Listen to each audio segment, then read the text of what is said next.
questions, any feedback, any additions? I will stop sharing now and then we can just have a conversation. Wow, wow, wow. Very short, but very informative. Thank you so much, Jen, for that wonderful presentation. Thank you. Yeah, I'm sure it's very pertinent that we get to understand all the steps that you've talked about, on a personal level, on a family level, whatever you are planning for, it is very vital that you take into consideration, just as you have said that we're supposed to be disciplined only if we know to say these are the goals that I've set and I really want to achieve that. So it all starts with each one of us who is in this room. Maybe before I ask any questions, I'll just check through our chat box. I think we have a question from, we have a few comments. So we have a comment from Tech. It says, debt does indeed steal your peace. Then we It also, does. yeah, it does. Then we also have a comment from Z, and he says, you have explained it so well. I will sure implement these steps. That is from Z. Then he's Awesome. also saying it's making sense. All right. Then we have from Olivia. She's saying yes. Then Z is also saying it was very insightful. We have a question from Joseph Chakopo. They're saying, how do we avoid impulse buying? I feel that what hinders our financial growth to a greater extent? That is a question from Mr. Chakobo. Okay. Yes. So, I mean, when you look at impulse buying, I think it goes back to your goals. It goes back to your clarity of vision, right?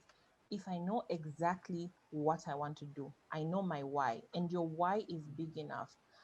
I've been doing quite a lot of research into financial psychology. I'm not a trained financial psychologist, but I've been doing a lot of reading and research. One of the things that hinders us or sort of distracts us from achieving what we want to achieve, usually with our finances, is the goal. You might say, oh, I want to own a house. Why? You don't know why. You just know, oh, because I grew up, they told me to go to school, get a job, get married, buy a house. So you think it's just something that you do because it doesn't resonate on a personal level. Okay. So tie your goal not just to what you want to achieve, but who you want to be in the future and what you want to do when you meet that goal. Usually, when your why is strong enough and it's big enough, it'll be easier to resist temptation. Okay. That takes some work. That takes some personal conversation by yourself to sit down and say, okay, why am I doing this? I will tell you a why for me. For me, I was in financial distress. I was in a lot of debt. And I wasn't sure whether I would have a house, whether I have to move in back with my parents, whether, Bankongole will just show up at the office. And I never want to be at that place. So you will find that when it comes to goals, security is very, very important for me, and stability is very, very important for me. All right. Stability for myself and my family. So if I am working towards building a house, I will save every little money I have, whether it's 100 kwacha, it's 200 kwacha. If it's not on my budget for spending, I will try and save it. Also, as you work towards this, as this might be a process, but as you are working towards some of these goals, there are things you can implement in your lifestyle to avoid you impulse buying, right? So if you know, like, you're cash happy, for instance, you know that, oh, if I have money in my pocket, I don't stop until all the money is gone, then just don't carry cash.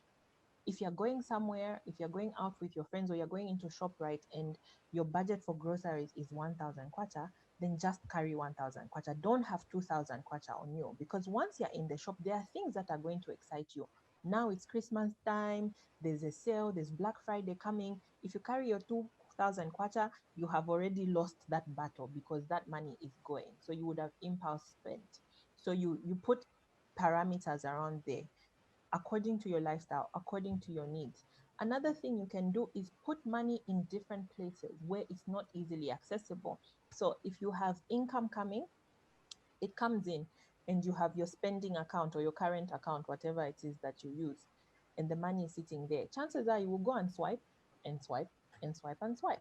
So why do you not open a separate account where, you know, if this is for my savings or if this is for my long term whatever, you take out a piece of an amount and you put it somewhere where there's no ATM card, where if you need to withdraw you have to walk to the bank and line up in the line and physically withdraw. So you're putting in place things, roadblocks that will stop you from just going crazy with your money. So those are little things that I feel that you could be able to do this, to mitigate some of these impulse buying.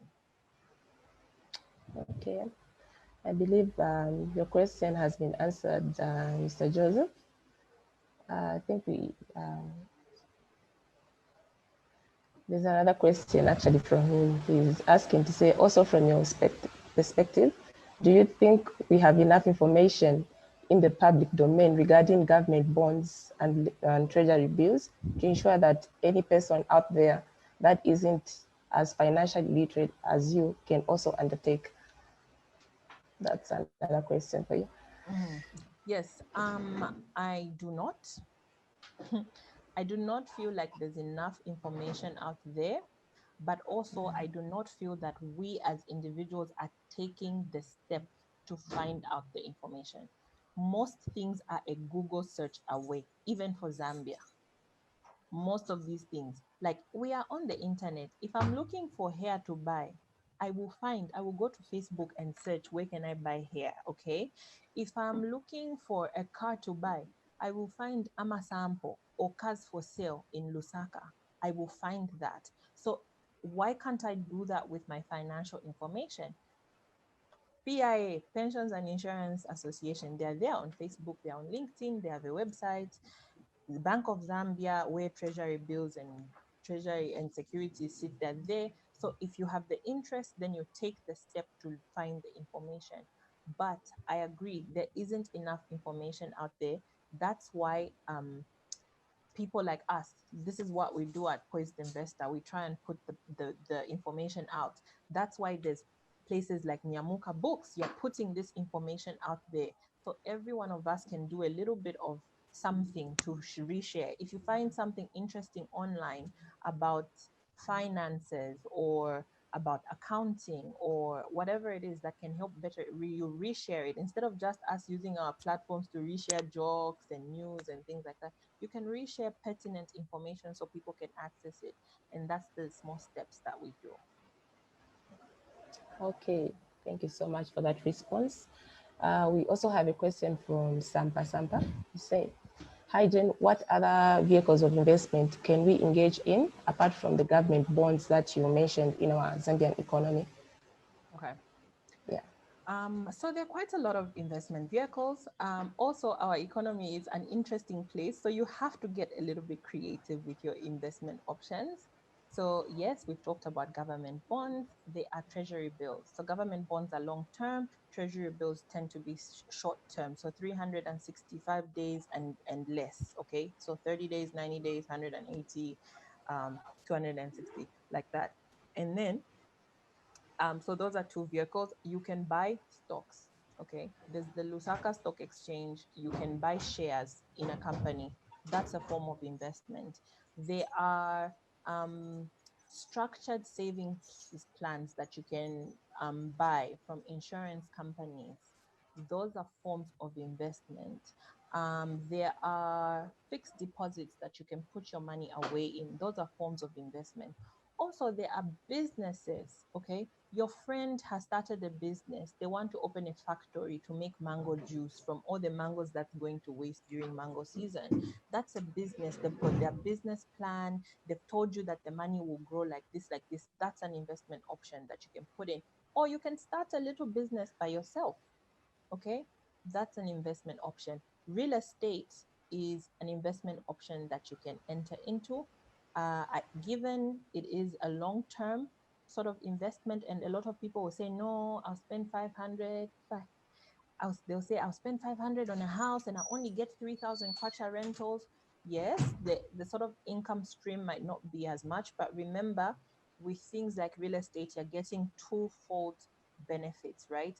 The house, the land is increasing in value, so you've got capital gain happening there, and then you've got the revenue stream happening there. So the rentals are coming in, and then the property is gaining in value, so you've got your capital gains. So there are those investments um, that you can go into, I feel, in the Okay, Zambian economy. thank you so much. I believe, Sampa, your question has been responded to. Thank you so much.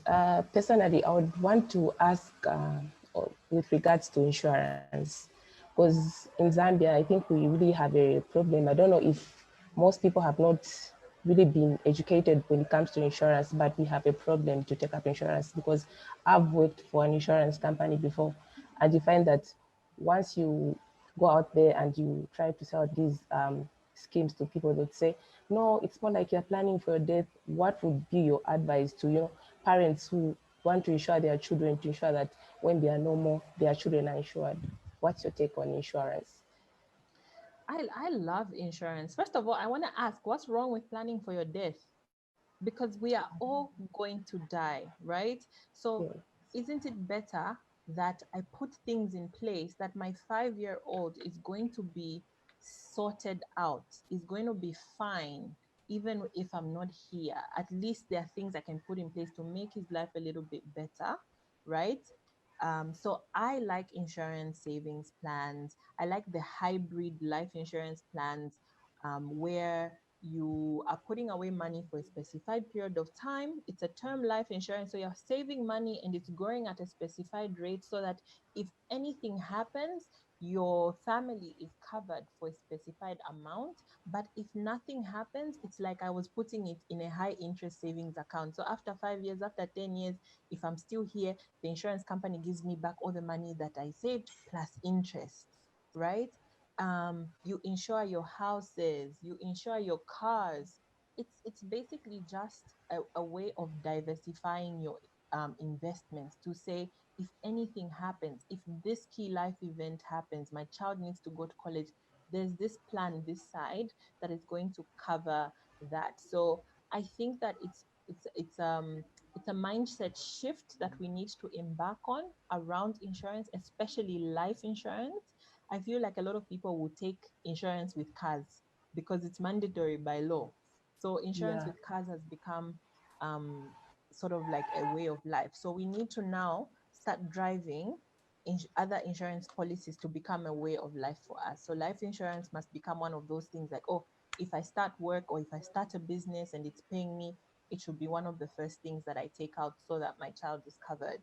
So yeah, I love insurance. I think it's great. My other thing with insurance though, to you, Natasha, because you work for an insurance company, is Yes. I think the policies are also a little bit complicated. Okay. I think they tend to be a little bit complicated, so people don't understand them well. And what people don't understand, they tend to shun away from them.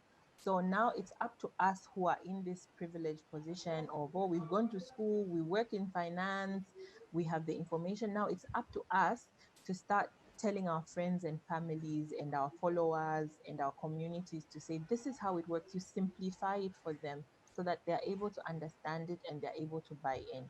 Because, like I said, what people don't understand, they just stay away from it. Yes, yes, yes. Yeah.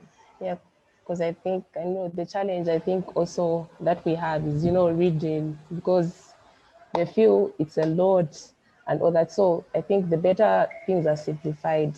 Let's get to understand the what's really important when it comes to insurance, savings, and so on. Um, okay, thank you so much for answering that question, because I used to wonder when I used to sell these policies to say, but what then is the problem?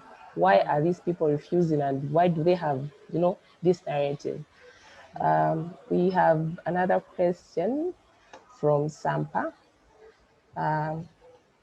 He's saying, what is your view on considering financial literacy as a key part of our education, regardless of our discipline? That is Okay. from Sampa.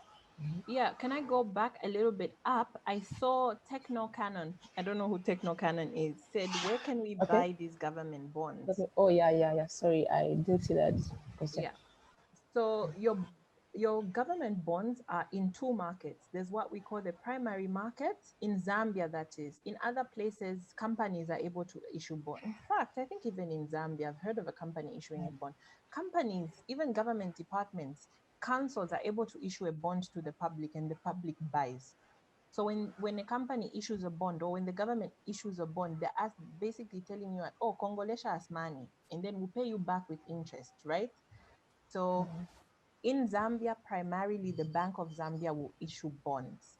That is the primary market.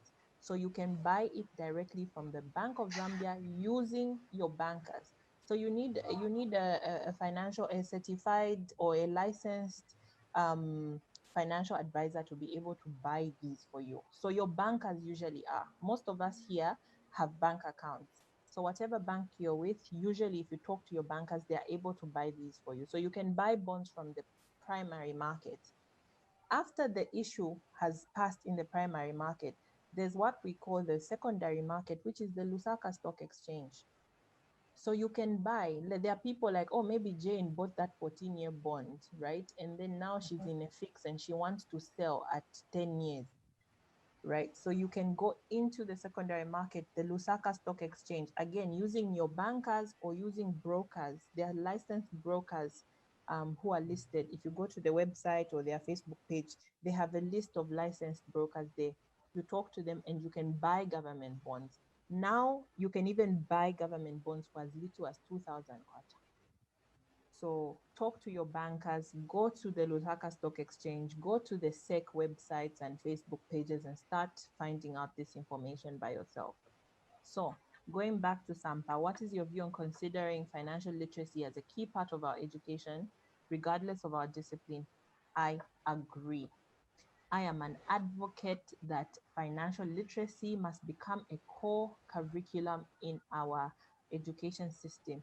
If my 1 year old is forced at grade one, I mean, if my grade one, not my 1 year old, my 5 year old is forced at grade one to take religious education, to take physical education, to take science, he must definitely also be taking some sort of financial literacy from, I feel like from as little as grade one all the way to grade 12. We must have financial literacy as a key part of our education. Unfortunately, it's not. We will lobby the government, but it's not yet. So, what do? We start teaching at home. First, we teach ourselves, and then we teach it to our families, we teach it to our children, our little brothers and sisters. We start teaching them slowly from what we know. They say when you learn something and you teach it to somebody, you get to learn it twice. So the more we're learning, the more we teach back, and the more we grow that. Yeah. Okay. Thank you so much for responding to that question. I believe Sampai have been attended to. I think there's one last question here that says, and there are a lot of companies out there that will not give your money when it's time for it to be given. So I have heard, is it true, Natasha? Oh, that is for me. Okay, I would say it's not necessary that they would not give you the money, but then it depends with the conditions upon the time that you are signing that policy. You will only be given that money when it has matured. I think Hmm. that's my response to you, Z. Yeah. So does All that go right. back to people not understanding what the policy says? Like I said, these are Yeah. complicated products, so people might not understand. Maybe your policy Yeah. is for 5 years, then you want to take it out at year two. Yeah. Then they might not be able to give it back. So you need to understand. Again, educate yourself. Yeah, yeah, it's very important that, even as you are signing these policies, you have the full information to as on how to go about, everything.